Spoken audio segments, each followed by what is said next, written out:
Bottle में उतर गई बहू।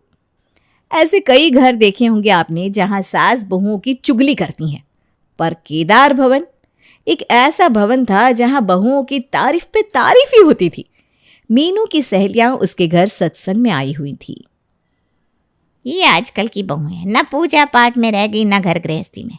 अपनी बहू की बताती हूँ, अरे भाई समझ में आता है कि काम नहीं करना चाहती, इसे नौकरी करनी है, चलो भाई मान लिया, पर अब ये लड़की मेरे साथ सत्संग में तक नहीं आना चाहती।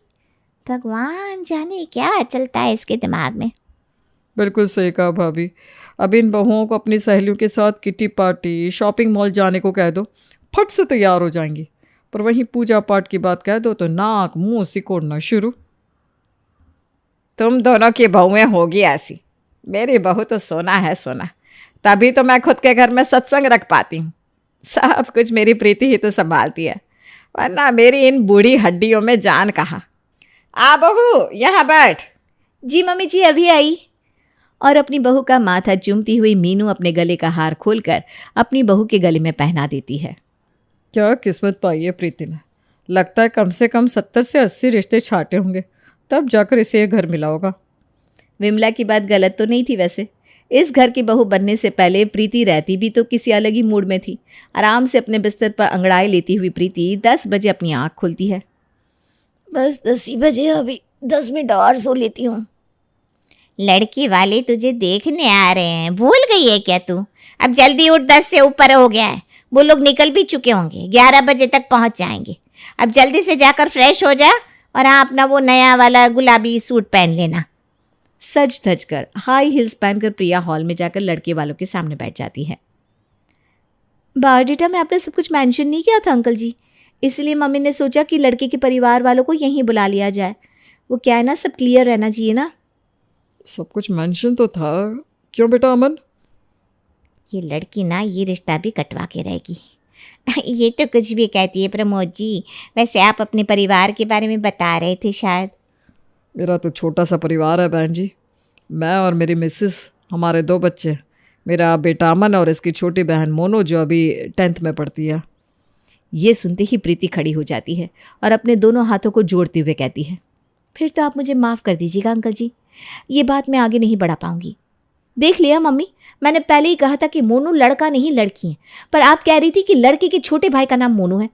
और पापा आप तो कह रहे थे कि आपने मोनू को गोदी में खिलाया है, तो आपको पता नहीं चला कि वो लड़की है। कितनी बार मैंने आप दोनों को बताया कि मैं उस घर में शादी करके नहीं जाऊंगी जहां मेरी कोई ननद हो, तो फिर आप गलत रिश्ता कैसे ले आते हैं? ये क्या बदतमीजी है सुशील जी? आप लोगों ने हमें इस तरह से बेइज्जत करने के लिए यहाँ बुलाया था क्या? सॉरी अंकल जी, लगता है आप हर्ट हो गए। आप आराम से नाश्ता कीजिए, उसके बाद जाइएगा। कह दो तुम्हारी बेटी को कि इस तरह वो सारे रिश्तों को मना करती रहेगी ना तो उसका रिश्ता कभी नहीं होने वाला। अरे भाई कहाँ से लाऊं ऐसा परिवार जहाँ लड़की का भाई ही हो, बहन ना हो। पहले ही 21 रिश्तों को मना कर चुकी है ये लड़की। आप क्यों अपना बीपी हाई कर रहे हैं? आपकी तबीयत बिगड़ जाएगी। मैं बात करती हूँ ना प्रीति से। केतकी अपनी बेटी प्रीति के कमरे में जाती है और उसे समझाती है। तुझे क्या लग रहा है बेटा, ऐसे घर में तू शादी करके जाएगी जहाँ लड़की का भाई हो तो ही तू खुश रहेगी? मान ले तू छोटी बहू बनकर गई तो घर पर सभी का दिल पहले ही जेठानी ने जीता हुआ होगा। वो तेरे पैर घर में जमने ही नहीं देगी। तो फिर मैं जेठानी बनकर जाऊंगी मम्मी। ऐसे ही लड़की से शादी करूंगी जिसका छोटा भाई हो। पर अगर तू जेठानी रहेगी ना तो घर का सारा काम भी तुझे ही करना पड़ेगा। ये सोचा है कभी? वो तो कह देगी, भाभी आप बताइए क्या करना है और कैसा करना है। सारा दिन तेरा इसी में चला जाएगा। ऊपर से जब प्रॉपर्टी बटेगी तो सब कुछ आधा आधा हो जाएगा। तो आप लोग मेरी उस घर में शादी कर दो ना जहाँ लड़का इकलौता हो। ऐसा लड़का मिलना तो और मुश्किल है बेटा। पहले के ज़माने में एक बच्चा बहुत कम लोग किया करते थे, और ऐसा लड़का मिल भी गया ना तो तू घर की इकलौती बहू होगी। तू चाह कर भी मायके नहीं आ पाएगी। पीछे से घर की जिम्मेदारी लेने वाला भी तो कोई होना चाहिए ना। पर अगर लड़की की बहन रहेगी तो वो हिस्सा कभी नहीं मांग सकेगी। ज़्यादा से ज़्यादा क्या होगा, एक बार शादी का खर्चा और पूरी ज़िंदगी बस तीज त्योहार में जो कुछ लेना देना होगा बस वही। ननद होगी तो जब भी तुझे मायके आना होगा तो सारा काम उस पर छोड़कर यहाँ चली आना। वरना घर की अकेली बहू अपना घर छोड़ ही नहीं सकती। अरे वाह मम्मी, इस एंगल से तो मैंने सोचा ही नहीं था। अच्छा अच्छा अच्छा, ठीक है, मैं कर लूँगी शादी, पर लड़की की बहन ना शादीशुदा होनी चाहिए। ठीक है, फिर मैं तेरे पापा से बात करती हूँ। और इस बार सुशील अपनी बेटी के लिए लाता है प्रेम का रिश्ता। प्रेम का परिवार ज़्यादा बड़ा नहीं था। एक बहन थी जिसकी शादी हो चुकी थी और माँ बाप। मीनू अपने पति और बेटे के साथ प्रीति को देखने आती है। आपकी बेटी भी है ना मीनू जी, आप उसे लेकर नहीं आए? हमारे घर में हम ब्याही हुई बेटी का अपने निजी मामले में कुछ ज़्यादा इंटरफेरेंस पसंद नहीं करते। वो ब्याह कर अपने घर की हो गई बहन जी।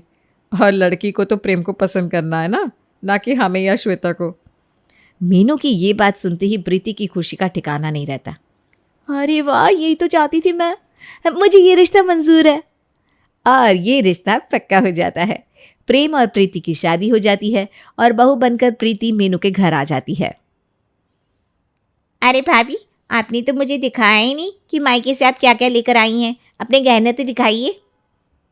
तू अपने ससुराल से क्या लेकर आई है? अपनी भाभी को दिखाया क्या तूने? अरे मम्मी, मैं तो इसी घर की हूँ ना, और अपने ससुराल की चीज़ें मैं यहाँ दिखाकर क्या करूँगी? तो मेरी प्रीति भी इसी घर की है।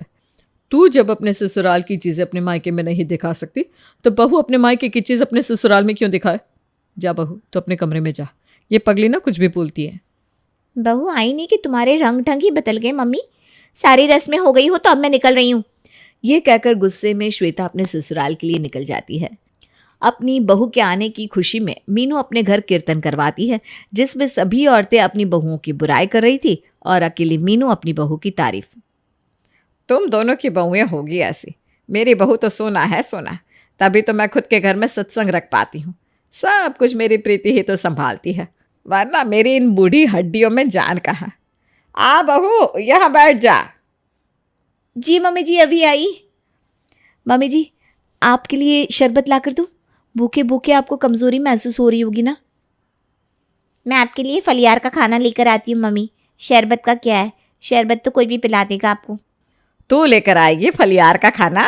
रहने दे बेटा, फलियार का खाना खाना हो तो प्रीति के हाथ का ही खाना। अरे क्या बताऊं विमला, मेरी बहू ऐसा काम करती है, इतना चौकस। जरा अभी अनाज व्रत के खाने में लगने नहीं देती, और इसे तो काम बोलो और रो लो।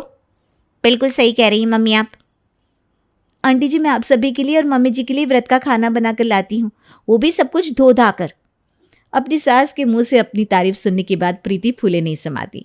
वो खुशी खुशी रसोई में जाती है और सभी के लिए खाना बनाकर लाती है। इतना भी कुछ अच्छा खाना नहीं बनाया है भाभी ने मम्मी, जो आप इतनी बड़ाई कर रही हैं। तुझसे तो अच्छा ही बनाया है। खाना सच में बहुत अच्छा बना है प्रीति। और इसी तरह आज का दिन गुजर जाता है। एक शाम प्रीति अपने लिए एक सोने का नेकलेस लेकर आती है और अपनी सास को दिखाने उनके कमरे में जाती है, पर मीनू फोन पर अपनी बहन से बात कर रही थी। ये नेकलेस कितना सुंदर है ना मम्मी जी, मेरे गले पर कितना प्यारा लग रहा है ना। ये तेरी बहू की आवाज़ है ना? क्या लेकर आई है खुद के लिए? कुछ लाई लगता है। इन बहुओं को हमारी कहाँ पड़ी होती है। सोच कर बोला कर विशाखा, मेरी बहू ऐसी नहीं है। मेरी बहू मेरे लिए हार लेकर आई है, और इस घर में वो जो भी लाती है दो लाती है, एक खुद के लिए और एक मेरे लिए। मेरी बहू मुझे सास नहीं अपनी माँ मानती है, और उसके खिलाफ तो मेरे सामने कुछ कहना ही मत। रख अब फोन। मुझे तो लगता था कि ये सासें किसी बीमारी से कम नहीं होती है, पर मैं गलत थी। मम्मी जी तो बड़ी अच्छी हैं। अपनी सास की मुंह से अपनी इतनी तारीफ सुनकर प्रीति पिघल जाती है और अपना नेकलेस उठाकर अपनी सास के हाथ में रखते हुए कहती है, ये नेकलेस आप पर भी बहुत जचेगा मम्मी जी, इसे आप रख लीजिए। मुझे अगर कभी पहनना होगा तो मैं आपसे मांग लूँगी। अरे मेरी बेटी जीती रहे। रुक जरा, मैं वीडियो कॉल करके श्वेता को दिखाती हूँ ये नेकलेस। मीनू अपनी बेटी श्वेता को फ़ोन लगाती है। देख श्वेता, कैसा लग रहा है ये हार? अरे मम्मी, ये तो वही हार है ना जो जेबी ज्वेलर्स वाले ने डिस्प्ले पर रखा था। आपने कब लिया? जिसकी बहू इतनी प्यारी हो उसे कुछ लेने की ज़रूरत ही क्या होगी। मेरी बहू मेरे लिए ये हार लेकर आई है। तू भी कभी अपनी माँ के लिए कुछ सोच लिया कर। आप ना बस मुझे बातें सुनाओ। अब तो मुझे आपको फ़ोन करने का मन भी नहीं करता। जब देखो भाभी की तारीफ करती रहती हैं आप। अपनी बेटी का बढ़ता गुस्सा देखकर मीनू उठकर अपने कमरे का दरवाज़ा बंद करती है और उसे धीरे से कहती है, दिमाग की पैदल है क्या तू? तुझे समझ में नहीं आ रहा मैं ये सब क्यों कर रही हूँ? क्योंकि आपको आपकी बहू अपनी बेटी से ज़्यादा प्यारी लगती है। अरे नहीं रे पगली, ये सब तो प्रीति को बोतल में उतारने का एक नुस्खा था मेरा, जो कि काम कर गया। मुझे तो खुद पर नाज हो रहा है, ज़रा कॉलर ऊपर कर लेती हूँ। क्या एक्टिंग की है मैंने कि तू भी मान गई कि मुझे प्रीति से ज़्यादा प्यार है। तो प्रीति को तो इम्प्रेस होना ही था। मैं हर बार तेरे काम को ख़राब कह देती हूँ और उसके काम को अच्छा, पर ऐसा कहकर तेरा काम भी उसी से करवा लेती हूँ, ये नहीं देखा तूने। ऐसे ही उसकी तारीफ कर करके मैंने उससे ये नेकलेस भी ले लिया। अरे वाह वाह मम्मी, आपको मुझे ये बात बतानी चाहिए थी ना। अब भाभी से मेरी भी सेवा करवाओ ना थोड़ी। तो एक काम कर, तू कल यहाँ आ जा, फिर देख तेरी माँ क्या करती है। और अगली सुबह श्वेता अपना सामान लेकर अपने मायके आ धमकती है। आज तो छोले कुलचे खाने का मन हो रहा है, नहीं प्रेम? हाँ पापा, ऐसे कभी हम सब साथ हो पाते हैं। दीदी भी आई हुई है, बनाओ ना दीदी छोले कुलचे। ये क्या छोले कुलचे बनाएगी? नहीं ना मम्मी, तुझे शर्म नहीं आती प्रेम? अभी तो मैं आई हूँ और आते ही काम करने लगूँ। आप रहने दीजिए दीदी, मैं बना देती हूँ। बहुत बहुत शुक्रिया, मुझे नहीं खाना। तूने मेरी बहू के हाथ के छोले कुलचे खाए नहीं अभी तक, इसलिए ऐसा बोल रही है। इसके हाथ का खाना खा कर देख, मार्केट का खाना ना भूल गई ना तो मेरा नाम भी मीनू नहीं। जा बहू, तू ही बना दे आज छोले कुलचे। प्रीति टेबल पर सभी के लिए खाना परोसती है। मेरे जैसी किस्मत भगवान सभी सास को दे। क्या बहू पाई है मैंने। सुबह समय पर उठ जाती है, रात को मेरे पैरों में तेल लगाती है और इतना अच्छा खाना बनाती है। अब क्या चाहिए? मेरा तो ये जीवन ही सफल हो गया बहू। वैसे आज तू शॉपिंग पर जाने वाली थी ना, कितने बजे जाना है तुझे? भाभी शॉपिंग पर जा रही है? मुझे भी मार्केट जाना था मम्मी। और आपको साड़ी चाहिए थी ना, मैं लेती आऊँगी। मुझे भी खुद के लिए ना एक दो चीज़ें देखनी है। मेरे ससुराल के पास तो सारे मार्केट में आग लगी पड़ी रहती है, इतनी महंगी चीज़ें कि क्या बताऊँ। यहाँ से ही सब खरीद कर ले जाऊँगी।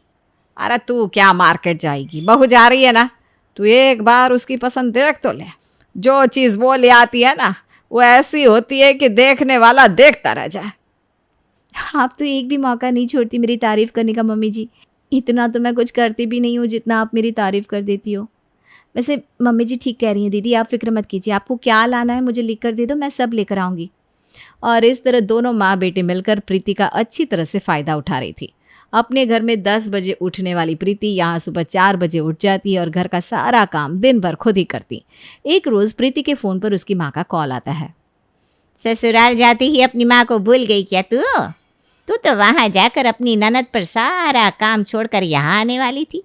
पूरे 4 महीने हो गए, तू फ़ोन भी नहीं करती मुझे, ना ही व्हाट्सएप पर स्टोरी लगाती है। सब ठीक तो है ना बेटा? हाँ हाँ मम्मी, आप ठीक ही कह रही थी, सब कुछ बल्ले बल्ले है। आप नहीं जानती आपकी बेटी क्या तोप है। यहाँ ना मेरे बिना एक तिनका तक नहीं हिलता, सब कुछ मेरे हिसाब से चलता है। बस इसीलिए मैं घर छोड़कर निकल नहीं पा रही हूँ। मुझे लगता है अगर पूरी दुनिया में किसी बहू को बेस्ट बहू का खिताब दिया जाए ना, तो वो मैं ही होंगी। हे भगवान, ये लोग तुझे उल्लू बना रहे हैं। तू कुछ समझी नहीं क्या? ये सब तेरी सास की चाल है। अब प्रीति सब समझ जाती है और इस बार प्रीति खुद के लिए मॉल से कपड़े लाती है और अपनी ननद के लिए रेलवे की पटरी से। ये देखिए मम्मी जी, क्या लाई मैं दीदी के लिए। ये क्या है बहू? आप भी चाह गई ना मम्मी जी मेरी पसंद से, जैसा कि आप हमेशा कहती हैं, बेस्ट बहू की बेस्ट पसंद। प्रीति अपनी सास को ऐसी साड़ी देती है जैसी मीनू अपनी कामवाली को भी ना दे, पर उसने तो अपनी बहू की तारीफ के ऐसे पुल बांध रखे थे कि वो कुछ कहती तो फंसती। कुछ देर बाद प्रीति अपनी सास से कहती है, रात के डिनर में डोसा बना लूं मम्मी? मैं भी क्या पूछ रही हूँ, मेरा बनाया खाना तो मार्केट के खाने से भी ज़्यादा पसंद है आपको। प्रीति किचन में जाकर 2 दिन पुराने कच्चे पक्के आलू का मसाला बनाती है और एकदम खट्टे बैटर का जला भुना डोसा तैयार करती है और दाल का सांबार बनाकर उसे अपनी ननद को परोसती है।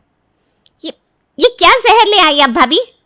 हाँ, इतने अच्छे खाने को अब जहर कह रही हैं दीदी?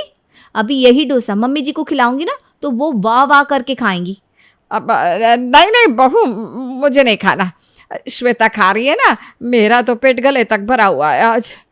श्वेता समझ जाती है कि अब प्रीति उल्लू नहीं बनने वाली। ये पकड़ो थाली और अपनी बहू के हाथ का खाना तुम खाकर दिखाओ मम्मी। मुझे किसी का फायदा नहीं उठाना, जा रही हूँ मैं यहाँ से। ये कहकर श्वेता अपने घर को जाने लगती है। तभी प्रीति कहती है, आप कहाँ जा रही है दीदी? अभी तो मैं आपके और मम्मी जी के लिए पिज्ज़ा बनाने का सोच रही थी। कहीं इस सब में मैं ना फंस जाऊँ। ये श्वेता तो 9-11 हो जाएगी। अब मैं क्या कह रही हूँ बहू, शादी के बाद तो तू एक बार भी मायके नहीं जा पाई। एक बार अपने मायके होकर आ जा। लगता है ज़्यादा काम कर करके उब गई है तू। यही चीज़ आप पहले कर देती मम्मी जी तो मुझे इतना सब करना ना पड़ता। खैर, देर आए दुरुस्त आए, मैं अपना सामान पैक कर लेती हूँ। और सभी को नहला पर दहला देकर प्रीति अपने मायके निकल जाती है।